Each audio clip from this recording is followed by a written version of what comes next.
Love in the Dark. Chapter 2.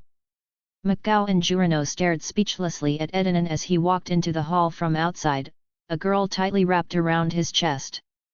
The petite girl clung to him like an octopus, her hands tightly wrapped around his neck and her legs comically wrapped around his waist, like a raccoon. Glancing at Edinan's utterly horrified expression, Mago and Jurino could only stifle their laughter, letting it bubble up inside them. "Damn it, help me get her off me!" Edinan shouted. Before Mago could ask how to do that, the girl screamed. "No! Don't even think about it! I won't leave you unless I see that so-called Nan. Never!" She shook her head vigorously, her round face set in determination, her high ponytail swinging wildly in the air. Mago nodded thoughtfully. "So you're the little Eastern girl who's been demanding to see our boss all day?" The girl frowned unhappily. "I'm not a little girl. I'm already 20 years old, a grown woman," she protested sternly, "and my name is Ding Nini." "Oh. All right, all right." Mago suppressed a smile. "So. Miss Ding Nini wants to see our boss, right?" "Yes." Nini nodded forcefully, her jaw slamming heavily against Edinan's shoulder. "I must see him, or I'll never leave him." She tightened her arms. Julino couldn't help but say, "But, aren't you already holding him?" "Hey!"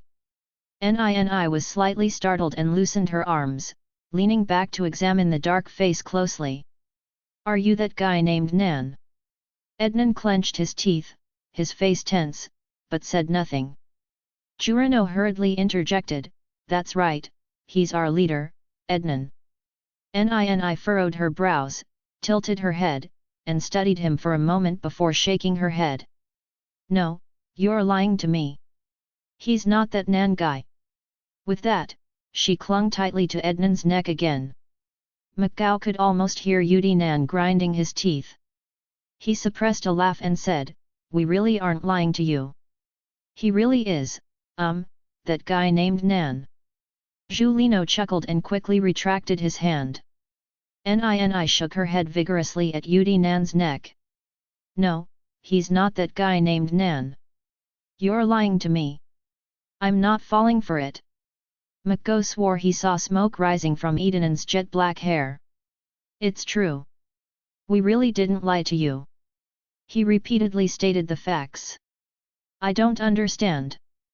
You don't even know, that guy Nan.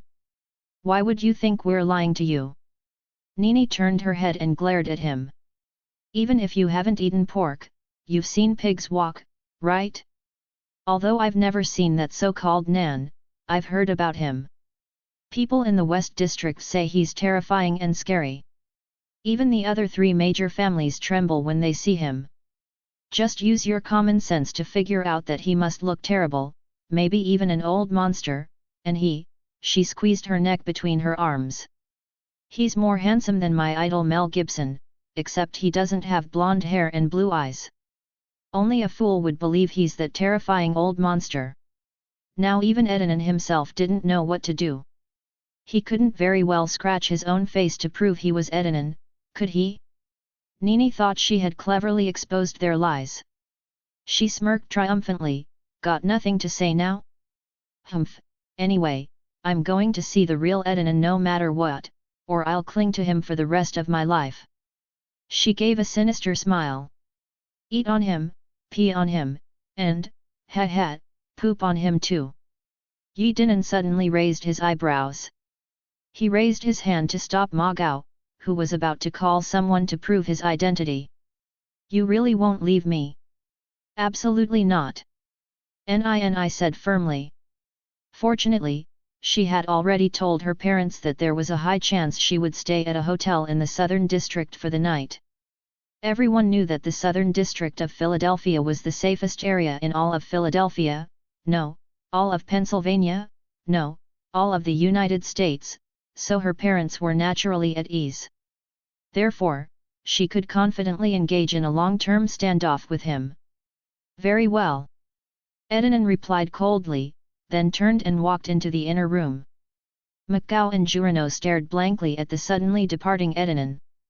They thought perhaps Edinan had come up with a good method to prove his identity. But, wouldn't it be faster and simpler to call someone to verify it? Nini kept turning her head to examine the enormous room they had just entered. An ancient four-poster bed stood imposing in the center of the room. She swallowed involuntarily, her hands clutching each other tighter. This? Where are we? What? What do you want to do? My room, he said, tearing open his shirt. I want to sleep. He forcefully ripped off the torn shirt, including the part between them. Nini gasped in shock. Why? Why? I'm used to sleeping naked. He nonchalantly removed his pants and underwear, but Nini was so startled she almost fell off. However, the shadows of her four cousins flashed through her panicked mind. She clenched her teeth and kept her arms and legs tightly wrapped around him. No success, no surrender. Ednan ripped her t-shirt to shreds. Ah, she screamed. What are you doing? Ednan's hands continued to remove her clothing without pause, even tearing her pants into shreds before ripping them off. Nini regretted it deeply. She regretted not wearing jeans because she was afraid of the heat. Sturdy denim jeans shouldn't be so easy to tear, right? If a woman is sleeping with me, I like her to be naked too. I don't like it. Since you're the one who came after me, I think you should accommodate my wishes. The last bra and underwear were also removed. All Nini could do was cling tighter, refusing to leave even the slightest opening for him to pull them apart. Meanwhile, in her mind, she imagined her sisters' figures marching past one by one, back and forth, back and forth, back and forth. He relaxed his limbs and lay back on the large bed. Before long, Nini felt her hands and feet stiffen and go numb, almost as if they weren't her own. She glanced at the man breathing steadily, seemingly already asleep, and dared to slightly relax her limbs, stretch a little, and shift her body to make herself more comfortable. His thick chest hair playfully tickled her breasts, but she dared not reach up to scratch herself, fearing she might accidentally wake him and ruin everything. So she could only wriggle her chest, using his chest hair to scratch herself. She had always wondered what purpose Western men's body hair served besides keeping them warm, but now she knew its true function: scratching. After a while, she finally drifted off to sleep, satisfied and relaxed. She shouldn't have been sleeping, but she hadn't slept at all the previous night and had been exhausted from wandering around all day. She was simply too tired to stay awake. Ednan propped his head up with one hand and quietly watched the sleeping Nini. Now her limbs had finally returned to their normal positions. Her body was indeed very petite, he thought, but her curves were delicate and well proportioned. He couldn't help but gently touch her full breasts with his fingers. Firm yet soft. His hand slowly moved from her chest up to her delicate neck, then to her round, adorable face, her slightly upturned nose, her slightly parted lips a bit too wide, but perfect for kissing, he thought. Her pale red cheeks were dotted with a few freckles, and her eyes. He remembered that her eyes were also lively and adorable. Everything about her could be summed up in two words: adorable, which was enough to describe everything. When she clung tightly to him, he could have used force to pry her off, but he didn't. At that moment, he knew he wanted her. Yes, he wanted this girl who was as small as a little girl, as adorable as a little girl, and as funny and interesting as a little girl. Of course, he was also surprised that he was interested in this little thing, but he just wanted her. His heart kept murmuring that he wanted her, and his body was even more insistent that he wanted her. And that was enough. He didn't think about how long it would take or what the outcome would be. At that moment, he just wanted her. So, his lips gently touched her nose, then her cheeks, and then her red lips. She suddenly turned her head and mumbled, "Mom. Let me sleep a little longer. I didn't sleep at all last night." He paused, then extended his tongue to gently trace the contours of her delicate, adorable ear, then slowly extended it to tease her softly. Ni let out a soft hum and turned her head back to continue sleeping. He was no longer disturbed by her movements and continued to move downward, leaving wet traces on her neck with his warm lips, lingering endlessly on the perfectly shaped peaks. As he took the delicate pink bud into his mouth and savored it, his long fingers simultaneously caressed her slender waist and moved down to her healthy, well-toned thighs. His fingers gently kneaded and teased her, eliciting a soft moan from her, followed by another, and then another. The two delicate buds hardened under his alternating sucking, just like his own below, though his was harder, larger, and pulsating with desire. Amidst continuous gasps and whimpers, Nini, in her sleep, opened her legs for him with primal instinct, and he immediately plunged between her legs, seeking the moisture already prepared for him. The honey-like liquid coating his fingers made him eager to flip onto her. His massive, masculine member pressed against her delicate, fragile core, causing her slender body to tremble slightly. It was a natural reaction, seeking the source of desire. The warm, tight cavity immediately enveloped the most sensitive part of his manhood. He gasped, and in a completely involuntary act, he thrust forward forcefully, immediately feeling a barrier break under his rough collision. Ah! Pain! Nini screamed, her eyes widening in shock. Pain and confusion intertwined in her pupils as she stared at the man lying on top of her. Within 3 seconds, she realized where the tearing pain was coming from and how it had happened. Once she understood, she began to struggle violently, trying to push the tall man lying between her legs away, while also attempting to expel the massive, rigid object forced into her body and violently spreading her open. Yi Dinan gripped her wildly flailing hands, pinning them to either side of her head, then began a rhythmic motion, slowly at first, then faster, almost completely withdrawing from her body before thrusting deeply into her again.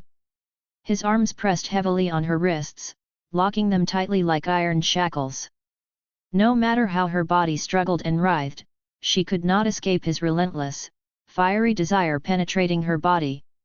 The massive, hard male member withdrew again and again, yet each time it thrust back in with precise certainty, forcefully squeezing into her tight entrance and stretching open her narrow passage. Nini's struggles were of no use to him, he continued to indulge in her body to satisfy his own desires.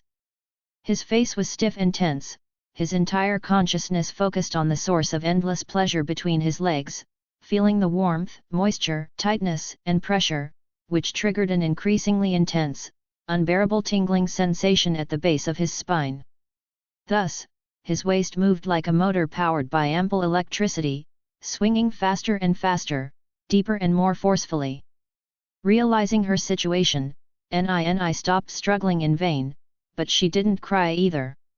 She just kept cursing him in fluent Chinese, cursing his ancestors for 18 generations, all his relatives and friends, his pets like cats and dogs, and even the cockroaches, mice, flies, and ants in his house didn't escape her wrath. As her curses continued, his movements grew increasingly intense and rapid. Each impact felt like being struck by a large iron hammer, and she even felt herself being forced upward by his powerful thrusts. After a while, following a sudden, forceful thrust, he abruptly stopped and began convulsing violently, emitting hoarse moans from his mouth. She instinctively stopped cursing and stared at him. His face was twisted in a mix of ecstasy and pain. At the same time, she felt a warm, hot flow enter her body. Strangely, a strange sense of fulfillment also entered her heart. He collapsed on top of her, breathing heavily. Her hands were released, but she didn't push him away. She didn't want to deceive herself, she actually liked the feeling of him lying helplessly on top of her. Though it was inexplicable, that sense of fulfillment began to spread through her chest, so she simply cursed, "You despicable scoundrel!" Suddenly remembering he was a foreigner who didn't understand Chinese, she immediately repeated it in broken English. She had the nerve to use such grammatically incorrect, literal translation-style broken English. And the fact that Edinan could understand it showed how deep his skills were.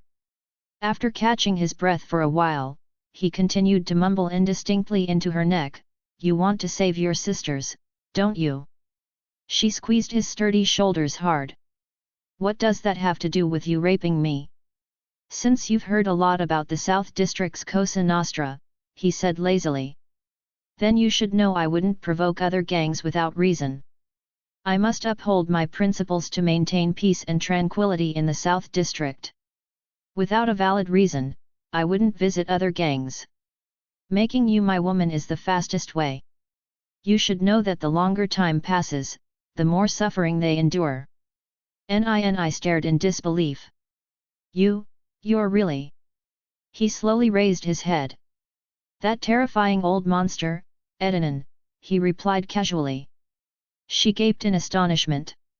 Her eyes darting back and forth across his deep-set features, handsome, sensual, yet cold and stern. After a moment, she blurted out, "Why don't you become a movie star? It would definitely be more lucrative than being a gangster, and," she nodded seriously, "it would be safer too." He rolled his eyes in boredom and leaned back into her neck, but Nini wasn't ready to let him off the hook. She shook his shoulders. "Hey, answer me. Why don't you become a movie star? With your looks, I guarantee you'll be a big star in no time, with money to burn. And you won't have to risk your life, which is better than this dangerous life of knives and guns, right?"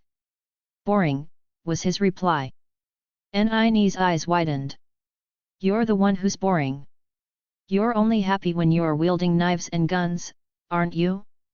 You're the ones who are truly boring, bragging about violent incidents as heroic deeds. That's what's truly boring, do you understand, buddy?" Edin was speechless. "Hey! My name isn't Hey, it's Edin Ptolemia," he said impatiently. "And don't bother me, I'm going to sleep." "What?" Nini couldn't believe it and slapped him. "Bro, you're just going to sleep like that? Have you forgotten? I'm the woman you just raped, not your mattress." His response was to shift his tall, muscular body into a more comfortable position on top of her, even as his gradually softening member remained inside her. "This is more convenient," he mumbled sleepily. She slapped him again before reluctantly wrapping her arms around him, letting him rest comfortably against her neck. From start to finish, she was only angry that her first time had been taken by rape. But there was not a single trace of resentment, sadness, or grievance. The reasons were twofold. First, she was not a petty or pessimistic woman, and second and most importantly, she liked him. She liked him very, very much, this terrifying mafia boss rumored to be a monster. When did it start? Heaven knows. They had only just met, hadn't they? The next morning, Edinin once again satisfied his desires while she was still half asleep. By the time she woke up, he had already been at it for who knows how long. If it weren't for the fact that he had entered the final intense phase, his violent shaking would have been enough to wake the dead. Otherwise, she might still have been lost in her dream of traveling the world. In the end, she only felt his labored breathing and the steady flow of heat entering her. Then he continued to breathe heavily, while she muttered her complaints. "What's the point? I didn't feel a thing. Is that it? Even if it was rape, couldn't you at least give me a little compensation? At least let me know what it feels like." He rose lazily. "Next time, I'll let you experience the true beauty of sex." She glared at his tall, leisurely figure as he entered the bathroom. "Next time." She suddenly sat up and glared at the bloodstains and residue between her legs. "What next time? Who's going to have a next time with you?" She suddenly looked up and shouted at the bathroom door, which was still open. "There's no next time. Did you hear me? What's your name?" "Yi Dinan." "Who cares?" she replied disdainfully. "Anyway, there's no next time, that's it. No, twice, okay? No next time, no, never, ever, okay?" There was no echo, no, there was the sound of the shower. "Yi Dinan." Nini shouted. The shower noise grew louder. Nini angrily climbed to her feet, looked around, and saw only scattered pieces of cloth on the floor. She muttered under her breath, pulled the large bedsheet over her small body with great effort, and then dragged herself toward the bathroom, the bedsheet trailing behind her like a long tail. As soon as she reached the bathroom door, Udinen emerged naked, his black curly chest hair and hair glistening with sparkling droplets of water. His muscular, powerful body formed elegant, beautiful lines as he moved.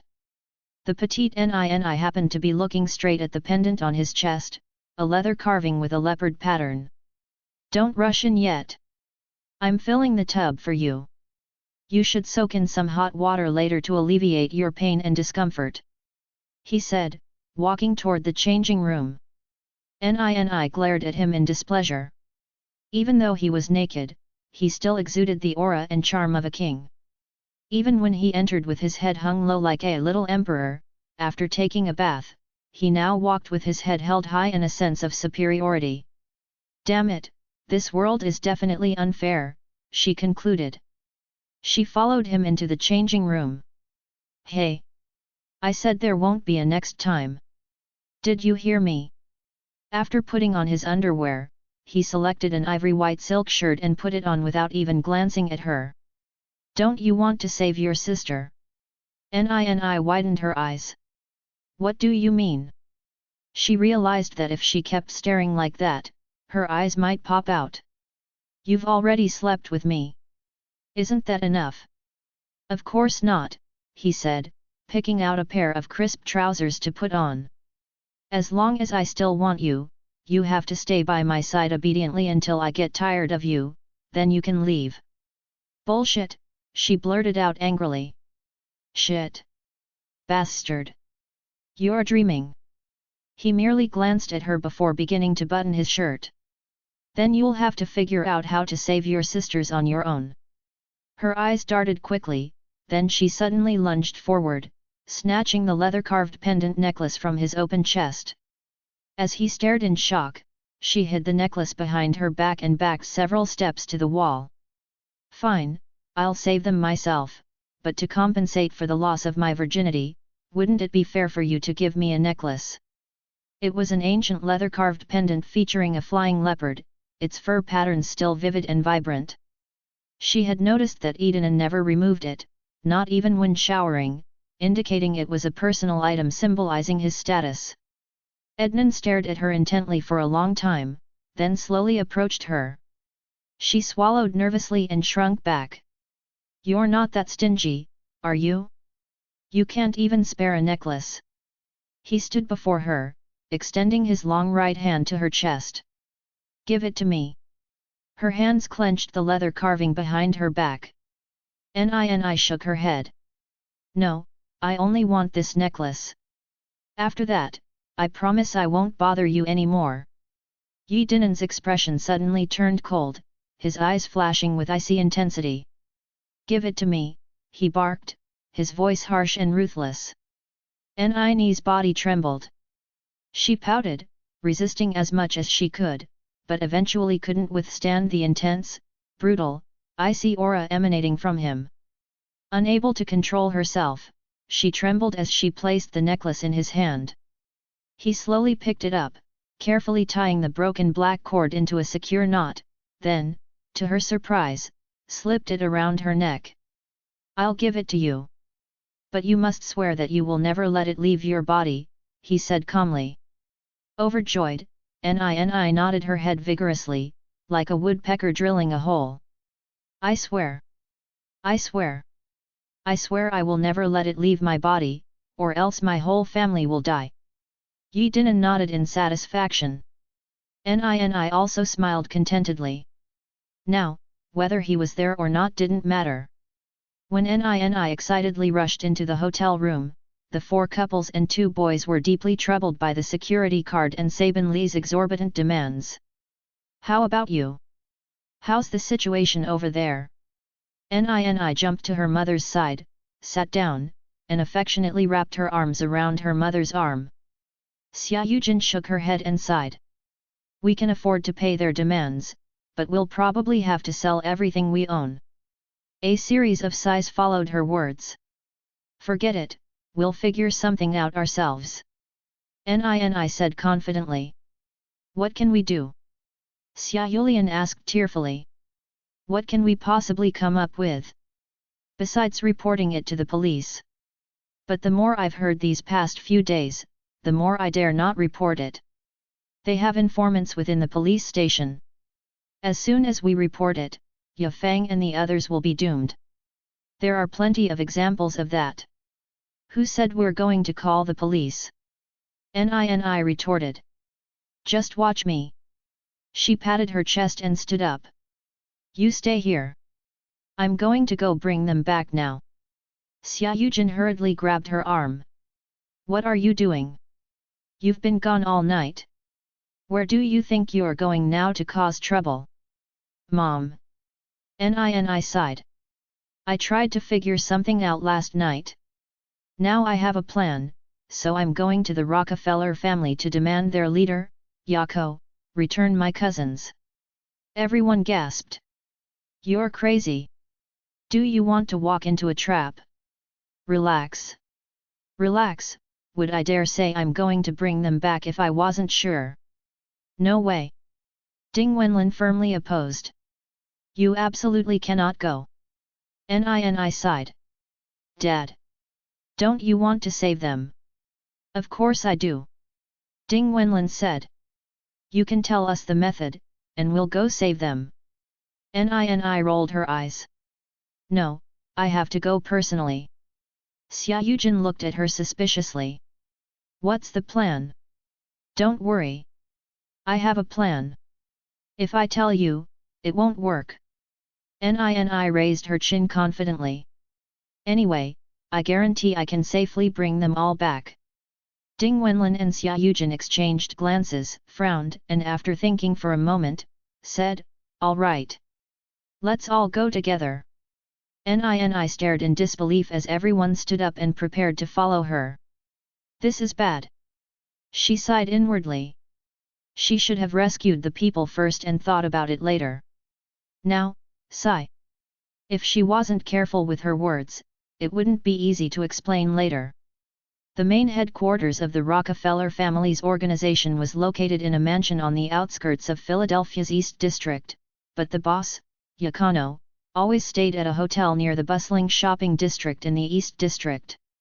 The hotel's dance hall was never open in the morning, at least not in this hotel, because half of the hotel's revenue came from prostitution, and no one came to hire prostitutes that early in the morning. At that moment, in the ballroom, 4 girls with pale, haggard faces sat motionless not far behind Yakano. 6 burly men stood guard around each girl. Among the 4 girls, the youngest stared tearfully at her parents, while the older ones gritted their teeth in anger and muttered curses under their breath. Sitting across from Yako were the grieving and anxious relatives led by Nini. Nini glanced at the dozen or so henchmen on either side, indicating that Yako was also wary of them coming to forcibly rescue the girls. In the suffocating silence, Ding Wenlin was the first to speak up. What do you want in exchange for releasing them? Yakanan took a leisurely puff on his cigar, exhaled slowly, and then glanced malevolently at the 4 girls filled with hatred before sneering, once I've had my fill of them and they've paid the compensation fee, I'll let them go. The 3 mothers immediately burst into tears, while the 3 fathers and 2 brothers jumped to their feet and shouted angrily. You beast! How dare you! As Yako's eyes flashed with malevolence, Ding Wenlin's family hurriedly restrained the 5 men who had lost control, lest the situation spiral out of control.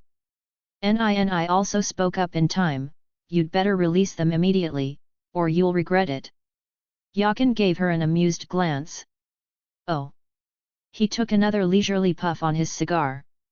You sure talk big. Do you know who you're talking to? Nini deliberately adopted a contemptuous posture. You're just the boss of Philadelphia's East Side, after all. All the henchmen around him immediately lunged forward, ready to teach this insolent little girl a lesson, but Yako waved his hand to dismiss them. May I ask, young lady, who are you to be so bold? Nini gripped the leather carving through her shirt. This was Edinon's personal accessory, everyone should recognize it, she thought. In theory, that's how it should be, but in reality? Nini hesitated, then, under the anxious gazes of the three pairs of parents, she clenched her teeth and pulled out the pendant from inside her t-shirt. I'm his person, she declared proudly. The reaction around her was terrifying. Whispers and gasps filled the air, and some people even stumbled backward and tripped over chairs. Yakin's cigar dropped suddenly from his hand. His pale face, like those of all his men, was filled with fear and panic. Nini, noticing that he seemed to be trembling slightly, glanced sideways at her parents. Did you see him trembling? They didn't notice Nini's questioning gaze, as they, like the other 9 people, were staring in disbelief at Yako's astonishing reaction. They turned their attention to the pendant on Nini's chest and simultaneously directed their inquiring glances at her. Nini quickly pretended not to notice and fixed her gaze on Yako's face. How about it? Can we let him go now? She straightened her chest and forced out what she considered her coldest, most ruthless tone. You don't want him to come and ask for it himself, do you? Yakin stared at her for a long time. Surprisingly, the fear slowly faded from his face, and a mocking smile slowly spread across his lips. Impressive. Little girl, you're really impressive. You're just a tourist who's only been here for a few days, yet you know so much. He whistled in admiration. Tell me, little girl, how did you steal this chain from him? Did you sleep with him? He answered his own question. No, you're not good enough, he would never notice you. Or did you steal it while working for him? Tell me, I really want to know. As far as I know, he never takes this ornament off. You managed to steal it from him? That's really not easy. Quite not easy at all. He leaned forward, seemingly genuinely curious. Nini paused. Of course he gave it to me. Yakin shook his head. Unfortunately, you don't know the full story, young lady. He reached behind him, and his subordinate immediately handed him a cigar and lit it for him. He took a deep drag, then glanced at Nini, who looked completely bewildered, with a mocking expression. Let me tell you, young lady. First, the women who are with him are there willingly, so they have no expectations of him, and he never gives them anything, not even a small flower. He never eats with them, talks to them, or spends the night with them. In fact, there are no such things as his women, and he never acknowledges anyone as worthy of being his woman. He treats them purely as tools for sexual release, not as human beings, so he would never do anything for them, unless they are residents of his territory. And you, young lady, I'm sure you're not a resident of his territory, are you? He took another deep drag on his strong-smelling cigar. And the most important point, he said, giving her a mocking glance, is that everyone knows he would never give that pendant to anyone, because it was his father's heirloom. Nini blurted out involuntarily, but he really gave it to me. Yakin shook his head. I don't know how you managed to steal it from him, and I don't care, but I'm giving you some sincere advice, take it back and return it to him immediately. You think I'm scary, but he's far more terrifying than I am. You don't want to know what his methods of punishment and revenge are like. How did it come to this? Nini looked back helplessly at her parents, then turned to Yakin once more, struggling. Please believe me, this pendant was truly given to me by him, and he even put it on for me himself. Yakin chuckled and muttered something in Italian, causing all his men to burst into laughter. He then turned back with a smile. Little girl, hurry up and return it to him. At least if you take the initiative to return it, you won't involve others. Otherwise, he shook his head. You'll truly regret it. But, Nini stammered, what about her, them? She looked at her 4 pale-faced cousins. Leave them, he said indifferently. Before the panicked relatives could protest, the youngest, Zhu Yelai, jumped up and screamed. No! You're lying! I thought you were coming to rescue us. You're lying! You're going to leave us here and walk away, aren't you? She cried. No! I don't want to! I don't want to! I don't want him to touch me anymore! I don't want to! Nini is older than me, let her take my place. I'm the youngest, I shouldn't have to suffer this. Mom, let Nini take my place. Mom! Nini stared at Zhu Yelai in disbelief, but surprisingly, Xia Yehuo actually turned to her and pleaded tearfully. Nini, have mercy on Yelai. She can't take it anymore. Nini looked helplessly at her parents, who were equally at a loss, while Yakono amusedly glanced at her. To be honest, although you're still pretty cute, you're not half as good looking as any of them, but, he looked her up and down. If you're still a virgin, I might consider it. Mom, save me! Zhu Yelai continued to cry out, while Xia Yuheng clutched Nini's hand and sobbed. Please, Nini, help Yelai. She then turned to Xia Yujin and pleaded, Yujin, please help. You saw how Yelai is about to break down. Nini. Won't you help me? Zhu Yelai's face was covered in tears as she glared at Nini with hatred and malice. I know it's because you're jealous of me, right? You're jealous that I'm smarter and prettier than you, so when you see me suffering here, you can't help but laugh inside. You don't want to help me because you want me to suffer more, right? Right. What on earth was this? Nini scratched her head helplessly. Even if she really wanted to help, she couldn't. She wasn't a virgin anymore. But could she just blurt it out like that? Just as things were getting chaotic, a subordinate rushed up from downstairs in a panic, stumbling almost to the point of falling as he rushed to Yako's side. He whispered a few words in Yako's ear, and Yako suddenly froze as if he had been struck by lightning. Boss! The subordinate had barely uttered the word when Nini and the others, who were facing away from the stairs, noticed that everyone on Yako's side suddenly looked terrified, staring at the staircase entrance. Nini and the others naturally followed their fearful gaze and turned to look. Hey! Nini exclaimed. How did you end up here too? He was still wearing the same ivory white silk shirt and straight black trousers he had put on that morning. His handsome face bore a cold, indifferent expression, his pitch-black eyes as dark as the night, cold and profound. A few strands of jet-black hair playfully hung over his high forehead, and his half-open chest revealed thick chest hair, making him incredibly sexy. Ednan walked lazily toward Nini, exuding a strong masculine charm and the aura of a ruler. Mako and Jurano followed closely behind him on either side. Nini guessed that the two of them might be Ednan's personal bodyguards. Ednan stopped in front of Nini, leaned slightly forward, and reached out to touch the leather carving on her chest. Nini naturally lowered her head to glance at it, then looked up in annoyance and complained. What's the point of this? It's completely useless.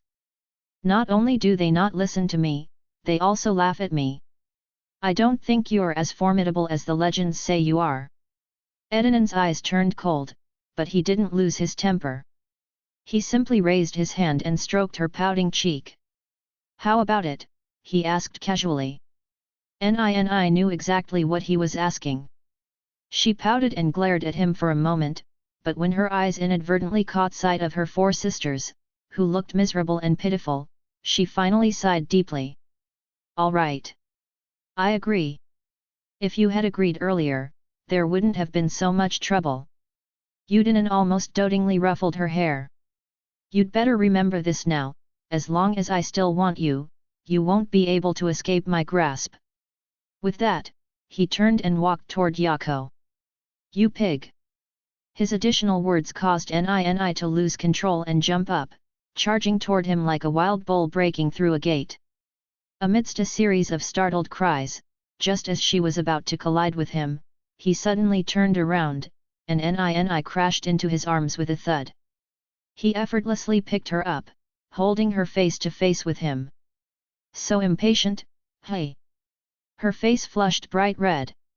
Let me go, she shouted, both ashamed and furious. Of course. He set her down and added, but this isn't the right place. Nini, looking disheveled, fled back to her parents, who were staring at her in astonishment and suspicion, while she made a half-hearted attempt to explain to everyone. Don't worry, he'll handle it. The moment he saw Edanan appear, Yakin realized he had misjudged one thing. He had assumed Edanan wouldn't be interested in that unremarkable little girl, but a simple logical deduction had led him completely astray. It seemed that Edanan not only approved of her but also favored her greatly. At least, he hadn't heard of anyone daring to act so boldly in Edanan's presence. This simple mistake left Yako feeling dejected and despairing, as it might very well cost him his life. Edanan leaned back against the edge of the table in front of Yako, his arms crossed over his chest, his long legs stretched out and crossed at the ankles. His icy eyes fixed on Yako with ruthless intensity, so cold that Yako's entire body trembled, so cold that the air around them began to freeze. A chilling atmosphere spread invisibly, a terrifying silence like the devil's hands tightly gripping everyone's throats. Nini finally understood why everyone said Edanan was terrifyingly terrifying. Just his demonic, icy gaze and cold, ruthless aura were enough to terrify anyone to the core. Why didn't he speak up quickly? She wondered to herself, didn't he realize that this atmosphere was suffocating? Cold sweat dripped down Yako's forehead like raindrops, and only then did Edanan speak. You've made my woman unhappy. His woman. At that moment, Nini wished he hadn't spoken. Yako also wished he hadn't spoken, at least he could have lived a moment longer. Though he opened his mouth, Yako wanted to explain to the ruler before him that he didn't know she was his woman, but he was horrified to discover he couldn't use his normal language system, only managing to utter a series of hoarse, ridiculous sounds. Don't tell me you didn't know she was my woman. Seeing my ornament, you should have understood that no one but my woman dares to wear it. He lowered his eyelids. Don't tell me you don't believe she can possess my ornament. The kind of woman I want is something only I can decide. Others have no room for doubt, only acceptance. At this moment, even the sounds had ceased. Yako could only stare despairingly at the Grim Reaper before him. You should know my principle: if you don't provoke me, I won't provoke you. Edanan slowly raised his eyes, still wearing that bone-chillingly cold expression. You tell me, how should I handle this matter? I apologize to the lady. The voice he managed to squeeze out was so broken and hoarse that even Yako no recognized it. Whatever the lady demands as compensation, I will comply with everything. Edanan casually glanced at the girls behind Yakin. How many of them were touched? Yakin shuddered. All of them. He dared not hide anything. By how many people? Only me. You're really something. Edanan mocked, and Yakin grew even more afraid. You handled 4 girls in just 1 day and 2 nights. Edanan snorted coldly, then turned his head slightly to the side and shouted. Little thing. Was he calling her? Nini couldn't help but frown deeply. Who are you calling? You. I'm not a little thing, Nini protested. My name is Nini, ding Nini. Got it. Nini nodded satisfactorily. Good. Little thing. I'm not a thing. Nini blurted out involuntarily, then quickly corrected herself. No, I am a thing. No, I'm not. No, I. She paused, then suddenly shouted. You're not a thing either. The people around her stared at her in shock, and Edanan impatiently lowered his eyelids. Little thing, how do you want to handle this? Nini, who was about to yell again, quickly changed her tone. Of course, bring them back. And then? Nini blinked blankly. Then? For the insults they suffered, and him, Edinan glanced at Yakin. The things that upset you, he closed his eyes. How do you plan to punish him and what compensation do you demand? Ni's mouth dropped open in shock. She had only thought about being able to bring her sisters back, never considering anything else. She couldn't help but look to her aunt and uncle for answers, but she saw the same confusion on their faces, so she turned to her parents instead. Xia Yujin immediately whispered, "Bring them back first. We'll discuss the rest in a couple of days." Ni relayed the message exactly as it was to Edinan. He glanced sideways at Yakin. "Did you hear that?" Yakin nodded hurriedly. "Julino, take them back." Edinan fixed his gaze on Yakin. "I have some matters to discuss with Yakin, the leader." Yakin's face suddenly turned ashen.